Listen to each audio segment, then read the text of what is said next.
Hãy để mỗi lần tắm là một lần chăm sóc cho làn da của bạn với sữa tắm cá ngựa Our Turmeric Perfume Shower Gel, một sản phẩm từ nước Đức, được chiết xuất từ các loài hoa thiên nhiên, nhiều loại vitamin và protein. Sữa tắm cá ngựa không chỉ làm sạch da mà còn dưỡng ẩm, mang lại một làn da mịn màng, căng tràn sức sống.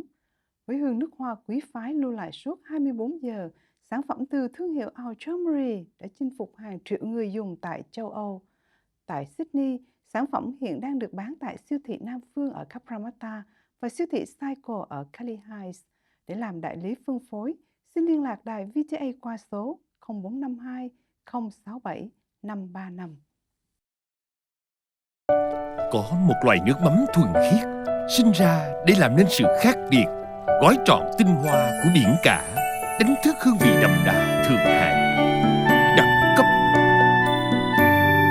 sang trọng, là món quà tình thân ý nghĩa để luôn nhắc ta nhớ về cội nguồn. Nước mắm Hoàng gia, tinh hoa đất Việt.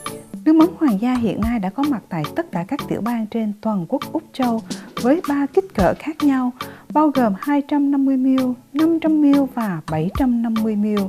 Tại Melbourne, nước mắm Hoàng gia đang được phân phối bởi công ty Oxford Foods và bán lẻ tại các siêu thị và nhà hàng.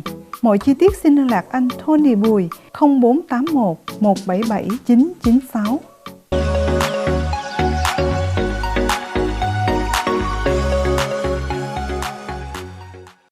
Hi everyone, welcome to our Sunday show. And this week we again welcome Dr. Amy Leung from Viet TV Dental Care in Canleyville. Hi Amy, how are you? Hello Ken, thank you for having me on the show and thank you to VTA. Okay, so last week I remember that we talked about Quite a few topics. yeah, one topic, yeah. And so Dr. Amy Leung really provide us, a lot of useful information. However, she sometimes share with me personally that, she faces a lot of stress from work. So I wonder, I wonder because I always think dentists, doctors, they got a very good income, especially for those who run business like Dr. Amy Leung, right? They got lots of income, maybe, right? How she can say that she got a lot of stress? Can you share with us, Dr. Amy?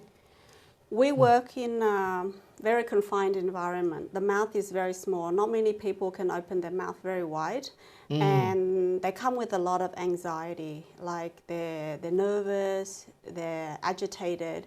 And we're not treating just the teeth. That would be easy with just fixing the teeth. We're treating the whole body. People come with a lot of fears. They might have, as a child, was forced to undergo some dental treatment and they feel like traumatized. So I've had patients sitting at the reception and they haven't come in yet. They already start to cry. So you can see how much stress they hold because as a child, they were held down, they had their teeth removed or something. And as adults, they walk in, as soon as they walk in, they already start to cry. So we take that stress onto us. And right. Sometimes people will have this perception as dentistry as a glamorous, money-making machine, but they don't see behind the scene. We have expensive equipment we have to buy and service. There's a lot of ongoing costs with staff. And materials we have to buy. Everyone believes we have a Porsche, we drive Porsches around. I actually own a Toyota. And it's just like, it gets to us and people don't realise that there's a human behind. The people walk in and they feel nothing wrong with saying to me, I don't like the dentist. You try not to take it personally, but it's kind of hurtful. I mean, does anyone go to the lawyer and goes, I don't like you, I don't like the lawyers? We're here to help. Right. And they see us as the enemy when actually people who do dentistry, they do it because they love the job and they love people and they want to be helpful. Yeah. I never imagined that. I never until you share with me this. And I can see like just people come to see you and then they said, they're scared of you, and then they said, they hate you because maybe you may cause like them feeling painful or cause them pain, Yeah. And they actually make fun of us. They write like a kids' comic story, the horror dentist from hell, and there's a horror movie where the dentists go and kill all these people. But it's jokes aside, it's funny for a while, but then, it gets to us, and you can see it. There's a case that the guy down in Bondi, until that comes to the news, people don't realize the amount of stress that we live under, right? Really, that is psychological impact. Yeah, so that guy, you see, he's a very successful dentist. He runs a very successful clinic, and he just held it all in, and suddenly one day exploded and let loose on the community, and that's the price you pay. Yeah, I heard that story, and I know that dentist. He very successful, like really like a celebrity.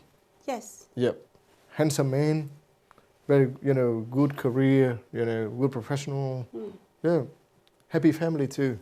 Yeah, but when it comes out, people go, oh, there's another dentist, go crazy. But they never stop to ask why. Why did he do that? Like, he didn't go from one day waking up and decided to go and attack these two poor women.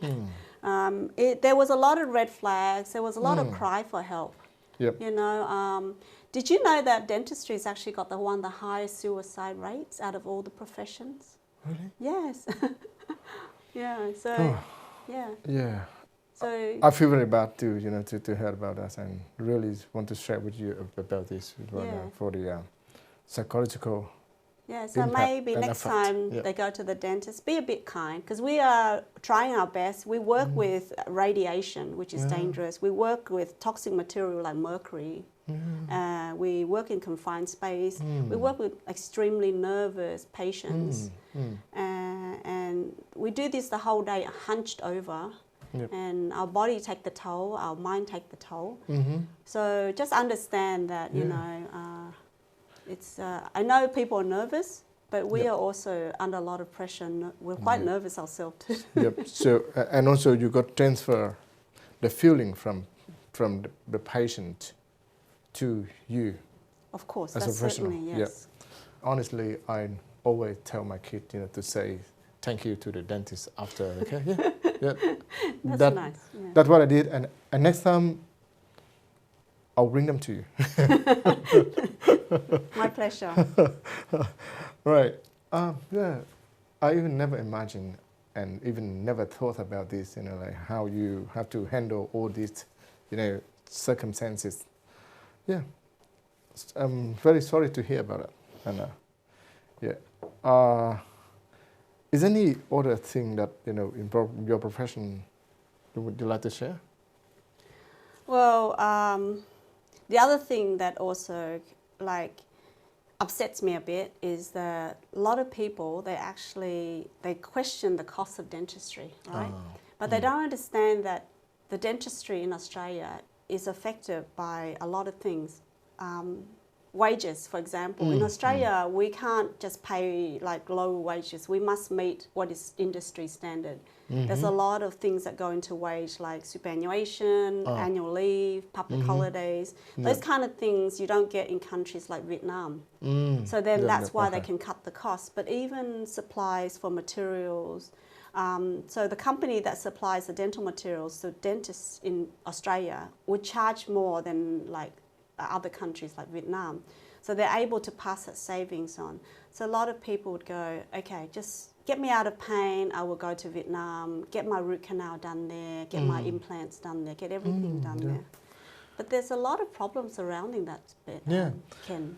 Really, I can share with you this. I can share with you that, and I really understand. As a business owner, when I go to see dentists, or you guys go to see dentists, how much you normally pay? Maybe $150, $200 per visit, and for that visit, just say for a regularly checkup, or for a regular clean, and I've seen that the dentist and the hygienist have to work like an hour for that. because they have to, prepare equipment and clean equipment and a lot of things, and then clean, every single tooth, right? And then give you advice and book your appointment. All this take an hour. How much you pay for the dentist and the hygienist an hour? If just say you pay $100 for an hour for professional, you're happy to pay for all the services like lawyer. You're happy to pay for them like $2 or $3 per hour. But you visit the dentist, right? They have to work for you an hour, and you pay $200 for 2 people. You think that much?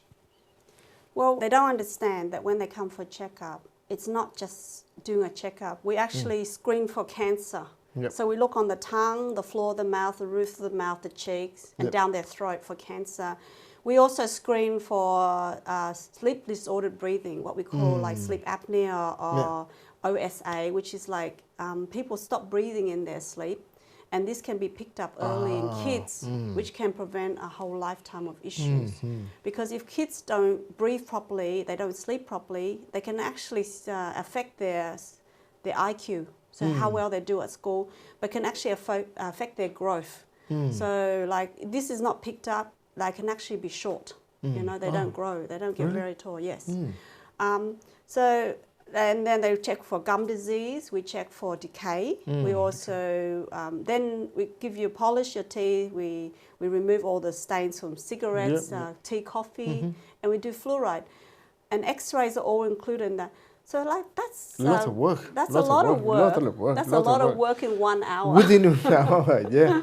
And like sometimes people complain with me, having a dental care in Australia is expensive. I said, no, not expensive, because people work for you for an hour, and 2 people to clean up, your teeth. We need 2 people, 1 dentist and 1 hygienist too, or the assistant, right?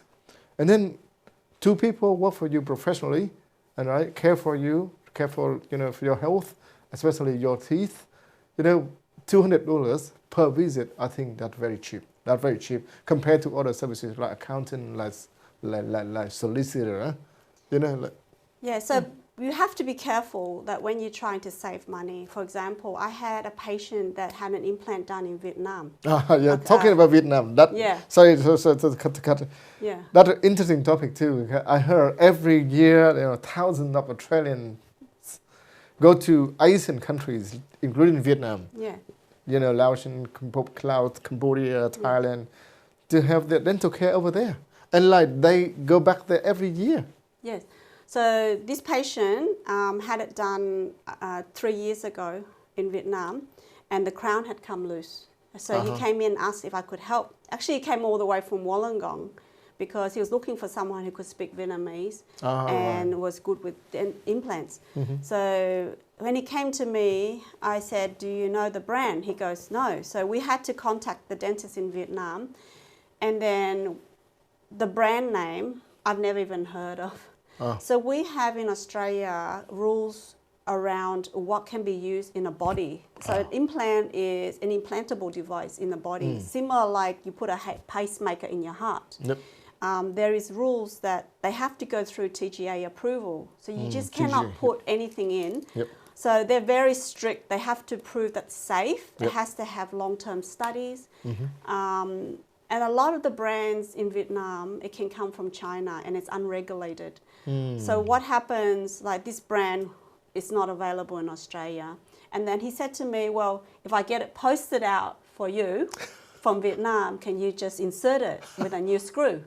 And I said, that's actually illegal. I can go to jail for that because I'm actually using an illegal body part now in your body. Like you said, TJ approved. So I said to him, you've got to get on a flight and go back to Vietnam and get it fixed. Oh, right. And the next time it gets loose, you're gonna have to back to Vietnam. Yeah. So you mean that they think that's a safe way to do so. In the end, I think he paid twice the amount of money. but then you had to pay for a ticket. Yes.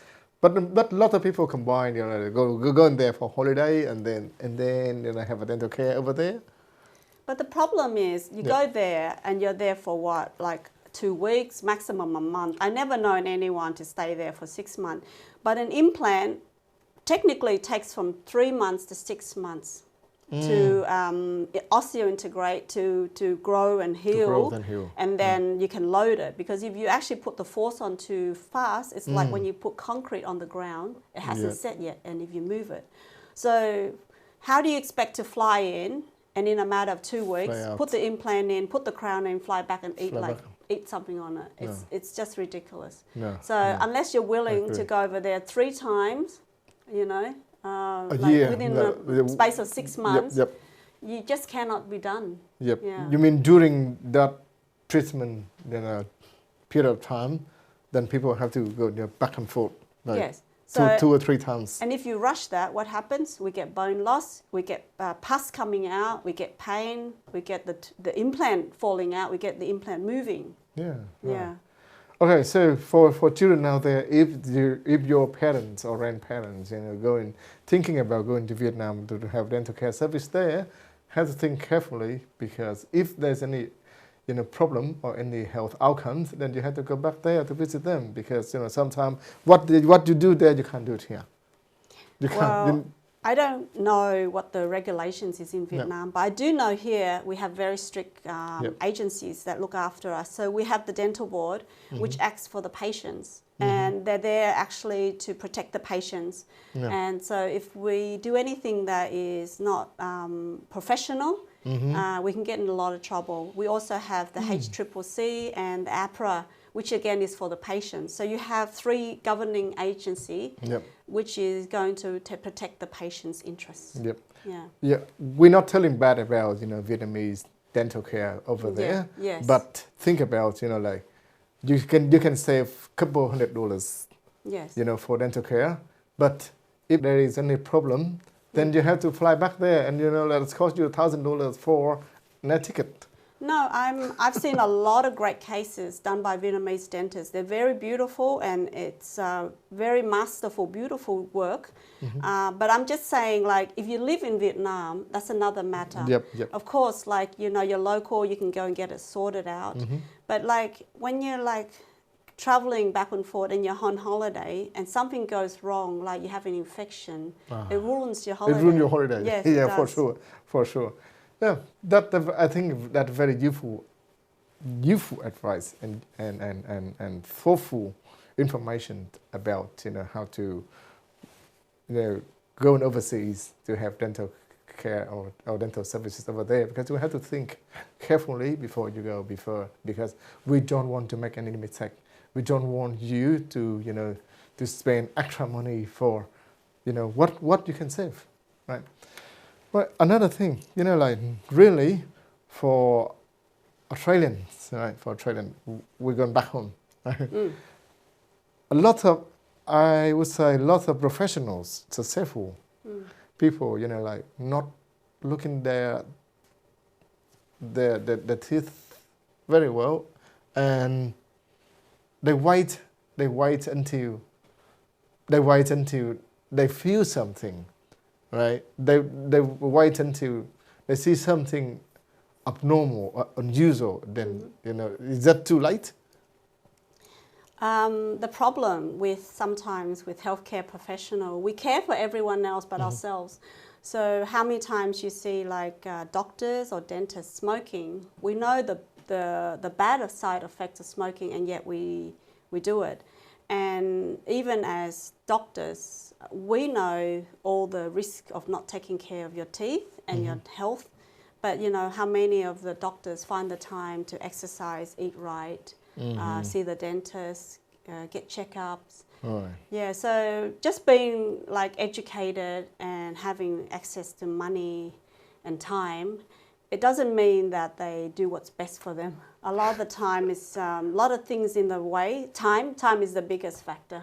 They're very busy, they live busy life.